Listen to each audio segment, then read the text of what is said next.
This is To Be Continued With. I'm Mike, and today's episode, we're breaking down and reviewing Ant-Man and the Wasp, Quantumania. It's the third Ant-Man movie and the 31st installment in the MCU. It brings back Paul Rudd, Evangeline Lilly, Michelle Pfeiffer, Michael Douglas, and it adds on Catherine Newton and Jonathan Majors. Now, Jonathan Majors plays Kang the Conqueror, who will be the next major MCU threat. And I'm telling you now, he's not going to disappoint. As always, we also have Bobcat the Legend providing the beat here for what we do. And today's title track is called 808 State. And with that being said, sit back, relax. Let's cue up that intro and get things started.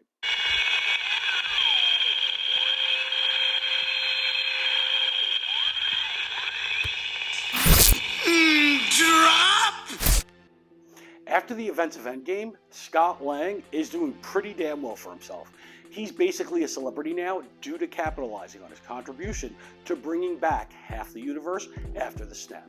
He's a best-selling author. He's telling his story, which highlights his life before and during the Avengers. Hope is also on a good streak after she takes over Hank's company. Now we know that when things go well, that there has to be some bad news thrown into the mix to shake things up. And things get really out of hand real quick.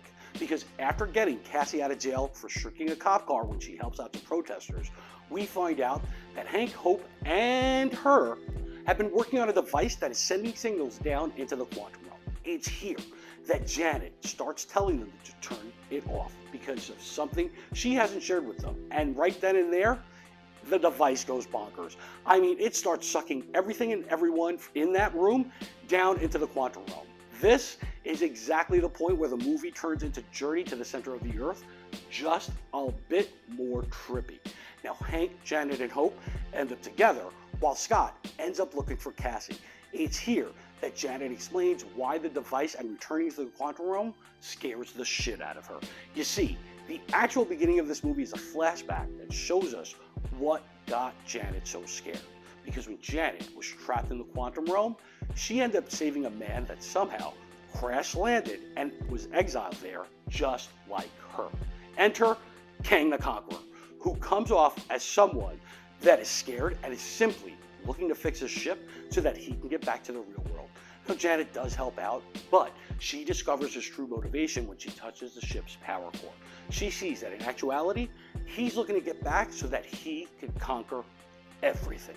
She ends up messing up his ship even more than it was, and it becomes his prison, which in turn, he converts it into his command center and base within the quantum realm. Now we end up catching up with Scott, who found Cassie, and she's with some rebels that are natives to the quantum realm. And it's just like the cantina scene from the original Star Wars film, only if more acid was taken by George Lucas.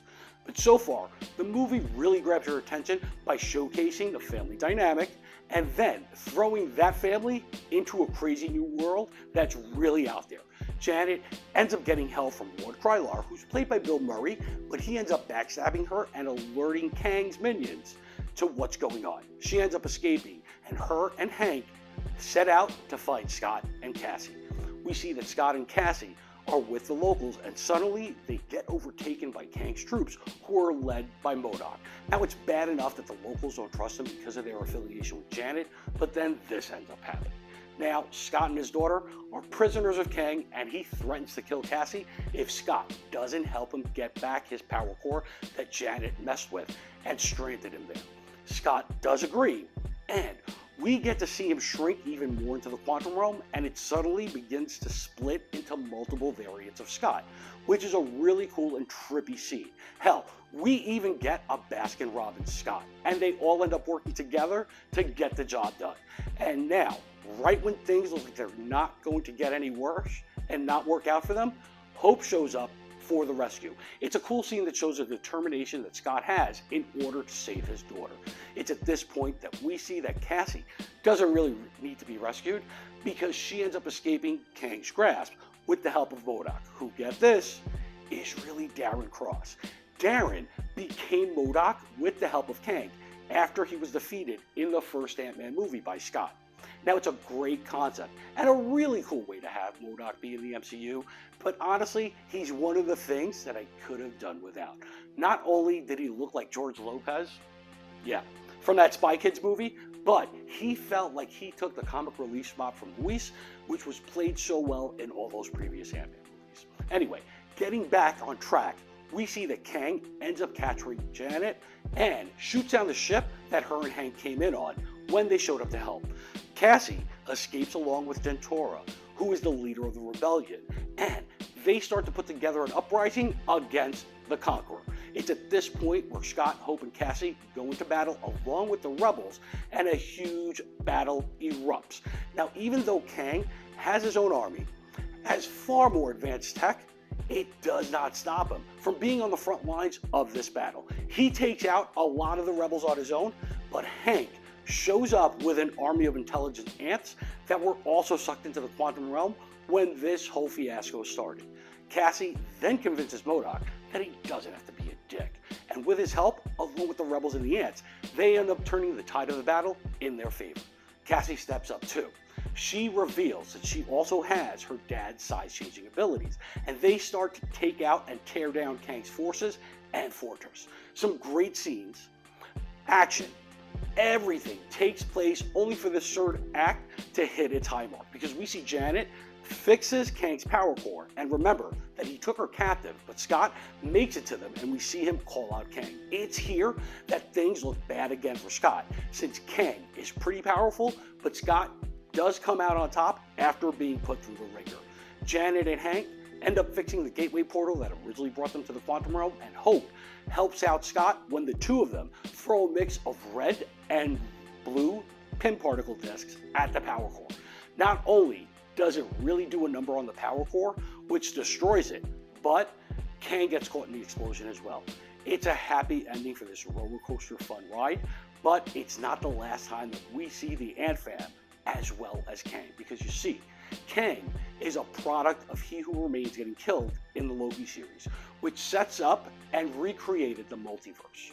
Now, if this sounds a bit like a last-minute add-on, do yourself a favor. Check out my Loki Season 1 breakdown. The link is in the description below. That way, you're up to speed on what's going on here, and it doesn't seem like a clusterfuck. Anyway, this ending is a continuation of the happy-go-lucky vibe that started this movie off with Scott, taking a minute to actually question himself if this truly is a happy ending. The after credits scene proved what I said about seeing Kang again, because the first scene shows us Jonathan Majors as Immortus, who is the elder version of Kang, along with Ramak Tut, who is the first alias that Kang took on in the comic books. The third is possibly the Scarlet Centurion, which is hard to be sure of because in the comics, that variant version of Kang has a scarlet red armor motif. And here, he just looks like the Black Lightning from the DC show in the comics. How they start to worry about the main MCU's interest in and their meddling within the multiverse and ask if they are all here, only for us to see that they have gathered every Kang from the multiverse. They're basically recreating that panel, well, this panel, from the comics and putting it onto the big screen. Ladies and gentlemen, this is the Council of Kangs. Now, the next post-credit scene is directly from the second season of Loki that will be coming to Disney Plus very soon. Owen Wilson and Tom Hiddleston reprise their roles as Mobius and Loki, who are sitting in a theater in the late 1800s, early 1900s, and Mobius looks over to Loki and says, "He doesn't look scary at all." We are then shown a variant of Kang named Victor Timely, who's on stage talking about the possibility of having the ability to shape time. Now, full disclosure, in case you don't already know, I'm a big comic book geek, and to my core, I absolutely love this movie, with a few exceptions. I mean, mostly the way they did MODOK, but overall this movie was very entertaining, and honestly it felt self-contained, since you don't really need to know what's happened in Loki to follow along with what's happening here. Now, I love the fact that Hank had more to do here, and he showed off his ability to communicate and incorporate his use of ants as a tactic, just like in the comic books. Cassie was great, and it seems like the Young Avengers are actually coming together under the radar to most. What I would probably have liked to have seen is Scott becoming a casualty at the end of this movie, so it could have some more emotional impact, since they can always bring him back, or a variant of himself, in future movies. Avengers 6, Secret Wars, Avengers 6. Now, if You can please let me know if you had a chance to see this movie, and more importantly in the comments, let us know what you think about this episode too. If you had fun, let us know. Show us some love by subscribing, liking the episode, and sharing it. But make sure you hit that bell for notifications. That way you get notified as to what's coming up. Remember, check out Bobcat the Legend and his page here on YouTube, along with his Spotify page. And as always, our Antman and the Wasp Quantumania coverage may have come to an end, but remember, this channel is simply to be continued with.